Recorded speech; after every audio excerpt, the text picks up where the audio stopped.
इसका यह अर्थ नहीं है कि हमें वही मिलता है जो हम बोते हैं। हमें हमेशा उससे अधिक ही मिलता है जितना कि हम देते हैं। एक किसान जो चावल का एक बीज ही बोता है, उसे केवल चावल के पौधे का एक गुच्छा ही नहीं मिलता, अपितु सूखी घास भी मिलती है। औसत व्यक्ति अपने सपनों के सिवाय अन्य बहुत सी चीज़ों पर विश्वास करते हैं। ऐसा क्या है जो उन्हें अपने सपनों के पूरे होने में आशंका दिला रही है? तुलना करना, गलत संगति में पड़ना तथा गलत अनुभूति का होना लोगों को अपने सपनों के पूरे होने में आशंका दिलाती है। औसत व्यक्ति सदा खुद की तुलना दूसरों से करते हैं। अधिक दिलचस्प बात यह है कि लोग उन सफल लोगों के साथ अपनी मानसिक स्वास्थ्य की तुलना नहीं करते, अपितु उनके भौतिक धन की तुलना करते हैं। एक विशिष्ट व्यक्ति की सफलता के पीछे मानसिक स्वास्थ्य का बहुत बड़ा योगदान होता है, बल्कि मानसिक स्वास्थ्य ही एक ऐसी चीज़ है जो कि हमारे भौतिक धन की दीर्घायु तथा स्थिरता को सुनिश्चित करता है। अपेक्षाकृत अच्छा मानसिक स्वास्थ्य ही लोगों का अच्छा विचारक तथा बड़ा बनाती है, जबकि भौतिक धन उन्हें अधिक स्वामीभगत तथा स्वार्थी बना देता है। हमें हमारा भौतिक धन नहीं अपितु मानसिक स्वास्थ्य ही धनी बनाता है। लोग सदा अपने लाभ की तुलना दूसरे लोगों से करते हैं। उस समय वे अपने प्रयासों का कोई हिसाब नहीं रखते। प्रयासों की अपेक्षा परिणामों की ही सदा तुलना की जाती है। हम में से कितने लोग सफल व्यक्तियों के परिश्रम तथा कष्ट भरे संघर्ष का हिसाब रखते हैं? हम केवल उनके लाभ को देखते हैं, किंतु उनके कष्ट को नहीं।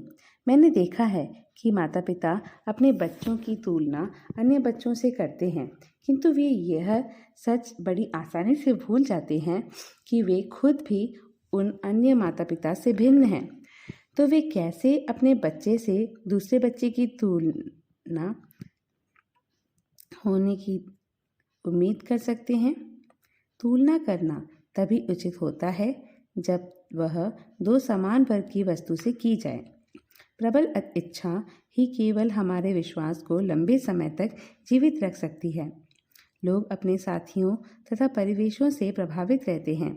अपने अनुभवों की अन्य से तुलना करना हमारी आम प्रवृत्ति होती है। ऐसी तुलनाओं से वे हमारे लिए अधिक सहानुभूति के पात्र बन जाते हैं तथा हमें अपने सपनों तथा विश्वासों से भटका देते हैं। दूसरों की सफलता की अपेक्षा उनके हार का हम पर अधिक प्रभाव पड़ता है। दूसरों की असफलता हम में भी असफलता का भय जगा देती है तथा हमें किसी प्रकार के प्रयास करने से भी रोक देती है। आम आदमी संवेदनशीलता से अधिक सहानुभूतिपूर्ण होते हैं। सफल व्यक्ति स्वयं को दूसरों के स्थान पर रखकर उनके विफलताओं के कारणों का विश्लेषण करता है, न कि उस पर लंबे समय तक विलाप करता है। वे रचनात्मकता से उनकी स्थितियों का विश्लेषण करते हैं। सफल व्यक्ति बनने के लिए हमारे सपने कार्य उन्मुख होने चाहिए। कुछ लोग सफलता के लिए चमत्कारों पर ही विश्वास करते हैं। जो व्यक्ति अपना अधिक समय मंदिर तथा गिरजाघर में चमत्कारों के इंतज़ार में ही खर्च करते हैं, मैं उनके खिलाफ या उनकी आलोचना नहीं करता हूँ। क्या वास्तव में चमत्कार होते हैं? मेरे विचार से चमत्कार और कुछ नहीं बल्कि किसी व्यक्ति द्वारा किसी कार्य की प्रतिबद्धता का परिणाम है। चमत्कार केवल उन्हें ही दिखते हैं जो ईश्वर के परम भक्त होते हैं। हो सकता है कि पाठक इस बात को सहमत ना हो। इस बात से भी ना हो, मैं कोई विवाद नहीं करना चाहता, किंतु मैं यह मानता हूँ कि हर तथ्य का अपना एक कारण होता है। चूँकि हम उन सटीक कारणों से अवगत नहीं हैं, इसका ये अर्थ नहीं कि उन कारणों का कोई अस्तित्व ही नहीं है। हमारी विश्वास प्रणाली पहले के कई उल्लेख कारकों जैसे मीडिया, सहकर्मियों का प्रभाव, धर्म, राजनीति, नेतृत्व, हमारी जानकारी का स्तर, प्रशिक्षण के प्रकार, समाज आदि से प्रतिकूल प्रभावित हो सकते हैं। हमारी विश्वास प्रणाली को मजबूत बनाने के लिए हमें कई बार खुद को उपयुक्त कारकों से दूर रखना होता है। अलगाव बहुत ही कठिन तथा कष्टदायक होता है। इसके अस्थायी नुकसान हमारे मस्तिष्क में नकारात्मकता बढ़ा सकती है। कष्ट हर प्रसव का एक अंग है। ये कष्ट हमें आगे चलकर हमारे परिणामों को संजोने में मदद करेगी। हर प्रसव में एक हद तक कष्ट तो होता ही है। हमें कभी अपने कष्ट के भय को, अपने प्रयासों को रोकने देना नहीं देना चाहिए, ताकि हम अपने भविष्य में होने वाले लाभ की संभावनाओं को ना खो सकें।